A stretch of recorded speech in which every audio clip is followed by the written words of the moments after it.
আজি কৈছে তিনিচুকীয়াত বোলে মিয়াৰ আগ্ৰাসন চলিছে। তিনিচুকীয়াত আমি বিহাৰীৰ আগ্ৰাসনহে দেখিছো। আজি কাৰ্বি আংলঙত তেওঁ মিয়াৰ আগ্ৰাসন চলিছে বুলি ক'লে কোনোবাই বিশ্বাস কৰিব নেকি? সেইটোতো মিছা কথা। সেই মিছা কথাটো শুনি মই মনে মনে কেলে থাকিম বাৰু? আজি কাৰ্বি আংলঙত কি ঘটনা ঘটিলে আপোনালোকে দেখিছে। কাৰ্বি আংলঙত ভূমিপুত্ৰ কাৰ্বিক, যাক কলম্বাছ বুলি কোৱা হয়, আচলতে অসমীয়া জাতিক কলম্বাছ, কাৰ্বি জাতিক বিহাৰীয়ে গোবেক বুলি কয়। ভূমিপুত্ৰ কাৰ্বিক গোবেক কোনে দিয়ে? বিহাৰী আৰু বাঙালীয়ে। আৰু সেই বিহাৰী আৰু বাঙালীৰ মুখপাত্ৰ কোন? হিমন্ত বিশ্ব শৰ্মা।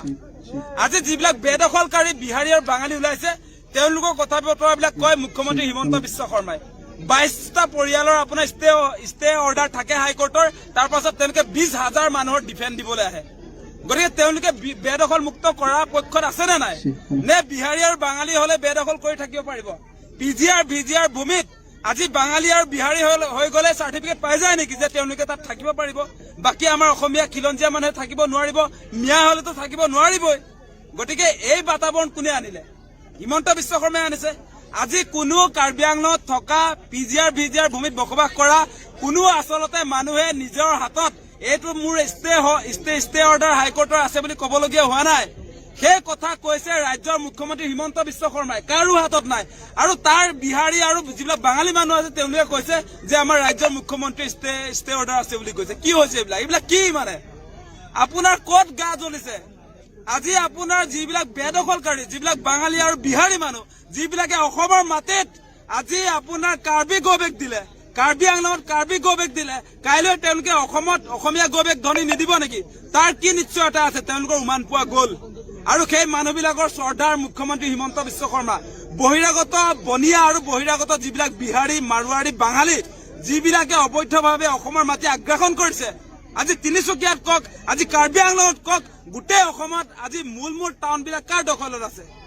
আজি মিয়াৰ দখলত আছে নে? যে এই আপোনালোকে যিবিলাক টাউনৰ কথা কৈ আছে, আজি মুখ্যমন্ত্ৰী হিমন্ত বিশ্ব শৰ্মাই যে গুৱাহাটীত যিটো কথা কৈছে যে উবেৰ ড্ৰাইভাৰটো সুধিবচোন তেওঁ চিনাকি নে অচিনাকি, সেই কথা যে কৈ শ্বপিং মল বিলাক কাৰ? তেনেহলে ডাঙৰ ডাঙৰ গুৱাহাটীত থকা অট্টালিকাবিলাক মিয়াৰ নেকি? আজি যে আমি দেখিছো এই প্ৰটেক্ট প্ৰাইড বিল্ডিংটো মিয়াৰ নেকি? আজি আপোনাৰ চিটি চেণ্টাৰ মিয়াৰ নেকি? আজি গণেশগুৰিত থকা সেই ডাঙৰ ডাঙৰ অট্টালিকাবিলাক য'ত কাপোৰৰ শ্বপিং মল বিলাক আছে, আজি সেই শ্বপিং মল বিলাক মিয়াৰ নেকি? সেই প্ৰশ্নটো মুখ্যমন্ত্ৰী হিমন্ত বিশ্ব শৰ্মাই উত্থাপন কৰিছো। আজি বহিৰাগত বনিয়াই গোটেই অসমৰ প্ৰতিটো জিলাৰ আপোনাৰ টাউন বিলাক দখল কৰিলে, প্ৰতিটো জিলাৰ। গতিকে আজিৰ দিনটোত মুখ্যমন্ত্ৰীয়ে এই কথা বতৰাবিলাক পাহৰাবৰ কাৰণে, মূল সম্পত্তি দখল কৰা সেই বিহাৰী, মাৰোৱাৰী, বাঙালীক তেওঁ আপোনাৰ নিৰাপত্তা দিবৰ কাৰণে, সেই মানুহবিলাকক বচাবৰ কাৰণে তেওঁ মিয়াৰ নামটো উল্লেখ কৰিছে। মূল শত্ৰু কেৱল মিয়া নহয়, আচল শত্ৰু বেলেগ। আচল শত্ৰু মুখ্যমন্ত্ৰী হিমন্ত বিশ্ব শৰ্মাই যাক নিৰাপত্তা দিব খুজিছে, যিবিলাকে আমাৰ টাউনবিলাক দখল কৰিলে, যিবিলাক আমাৰ আচলতে হাইৱে বিলাকৰ কাষে কাষে থকা মূল্যৱান মাটিবিলাক দখল কৰিলে, সেইবিলাক আমাৰ প্ৰকৃত শত্ৰু। গতিকে তেওঁলোকে মুখ্যমন্ত্ৰী হিমন্ত বিশ্ব শৰ্মাই বিজেপি চৰকাৰে এটা মিয়া অচিনাকি মানুহ বুলি, মোগল বুলি এটা ভুৱা কনচেপ্ট তৈয়াৰ কৰিছে, মানুহৰ মনত ছেটিং কৰিছে। কিন্তু তাৰ সমান্তৰালভাৱে তেওঁ এটা কাৰ্যসূচী লৈছে, চাৰিওফালে অসমৰ মাটি, ট্ৰাইবেল বেল্টৰ মাটি আজি আদানী আম্বানীক গতাইছে, ৰামদেৱক গতাইছে। আজি পাৱাৰ প্ৰজেক্ট নিৰ্মাণৰ নামত এই আপোনালোকৰ ওচৰৰ পৰ্বতযোৰাত প্ৰায় 3000 বিঘা মাটি আপোনাৰ এই কি বুলি কয় পাৱাৰ প্ৰজেক্টৰ নামত আদানীক গতাবৰ কাৰণে 6 শিডিউলৰ মাটি, বিটিআৰ মাটি, সেইটো পাৰে নেকি দিব?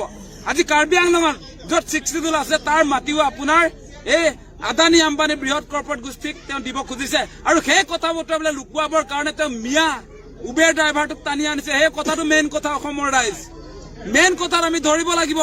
মেইন কথা কোনটো?